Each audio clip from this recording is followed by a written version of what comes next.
the 14th century, but the building in front of you has been there since 1913. And again, Glasgow is a city of inventors and inventions. And inside the Royal Infirmary is where Joseph D. Lister first discovered that bacteria was the cause of infection. Before then, we believed disease and illness was caused by superstitious foul forces. So he was the first one to really bring medical science into treating infection. It was also in there where some of the first brain surgeries were carried out, and it still is in operation today as a hospital, and I believe they have a museum right. But directly ahead of us is the oldest building in Glasgow. That's Glasgow's Cathedral. It's that beautiful Gothic building with the green copper roof. So the first stone for the big cathedral was laid in the 6th century by St Mungo, who, if you remember, is the patron saint of Glasgow. But the actual building itself was finished in the 12th century. And it's a beautiful, beautiful Gothic cathedral. In fact, it's the only Gothic cathedral are 4 elms, and those represent the 4 minutes a ring. And as we go down this road here, on the left-hand side is the St Mungo's Museum of Religious Life and Art, and to your right is the Province Lordship House, and that's the oldest house in Glasgow.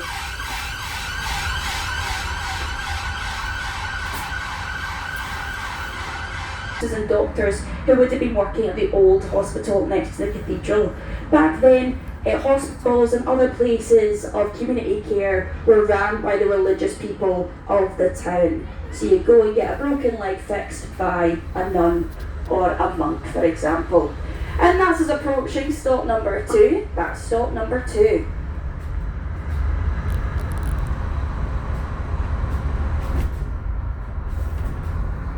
And we're coming down the oldest street in Glasgow. This is Glasgow High Street. That is a depiction of St Mungo by Sam Bates. And again, St Mungo's the patron saint, and he's holding one of his 4 miracles. Now you might have seen a wee robin on his hand. So back in his day, St Mungo was in a wee school parish, and he was the favoured student of a particular professor. And St Mungo's fellow students were very jealous of Mungo for being the favourite student. They decided to move Glasgow University brick by brick all the way to the newly built west end of the city. Back in the 18th century, Glasgow, and we're going to come towards Glasgow Cross, which is the oldest town centre here in the city, dates back to the medieval era, and 4 of the oldest streets connect here, that being Trod Street, or Trodgate rather, Salt Market, Gallowgate, and then High Street. And if you look at this big clock tower in front of us, that's the Tollbooth steeple, and that's been here since before the United States of America. It was built in the 14th century. Originally it was a prison and government building, but later it was used as a place of torture and execution. Now back in the medieval era, we didn't have modern investigation tools. In Glasgow, just passing by the Mercat Cross on the right hand side. Mercat Cross basically just signifies that your city has the right to hold market. And you can find them in Edinburgh and Dundee and all the old medieval cities as well throughout Scotland. Now straight ahead of us is our second wall mural on the tour. That's a depiction of our contemporary patron saint, Billy Connolly. If you don't know who Billy Connolly is, definitely give him some research. He is a wonderful comedian and actor born right here in Partick, Glasgow.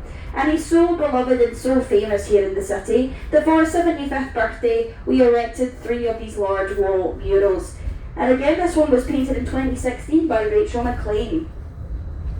You can see he was dressed up in very interesting garb there, as he was a very interesting, eccentric man. He was known for his visual gags, so he'd often come on stage.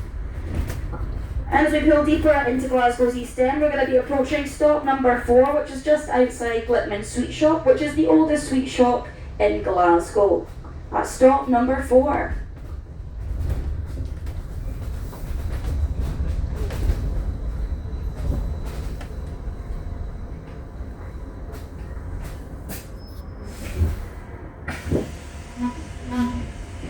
This big red gate in front of us. So the Barras Market is one of the most famous outdoor markets, not just in Scotland, but in all of the UK. It's a big weekend market.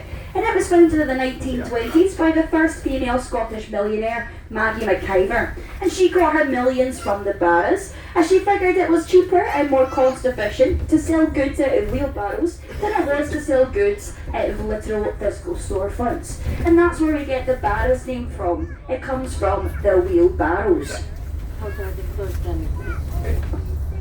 think it's like £15 an hour as well to rent out a stall in the Barras, so if you've got some goods you want to sell, head on down there.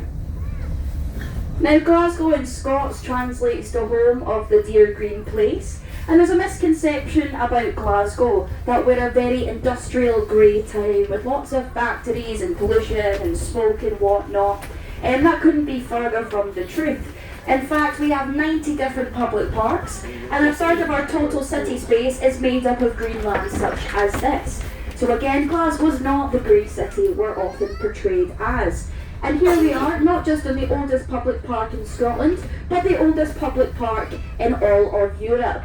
This is the beautiful Glasgow Green. It's been here since the 14th century, and it was a gift from King James to Bishop William Turnbull, who was the inventor, or rather the founder, of Glasgow University. And Bishop William Turnbull then gifted this park to the people of Glasgow, and it's belonged to us ever since. And if you're a resident of Glasgow, you're privy to some very unique laws. Two of these laws state that you have the right to graze your cattle, whether it be sheep or cow, on Glasgow Green, and you also have the right to wash and dry your laundry on the green.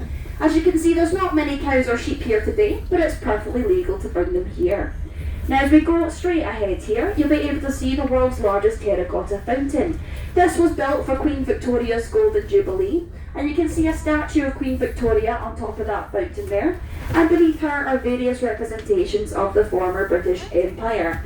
Now, behind that fountain is the Templeton Carpet Factory.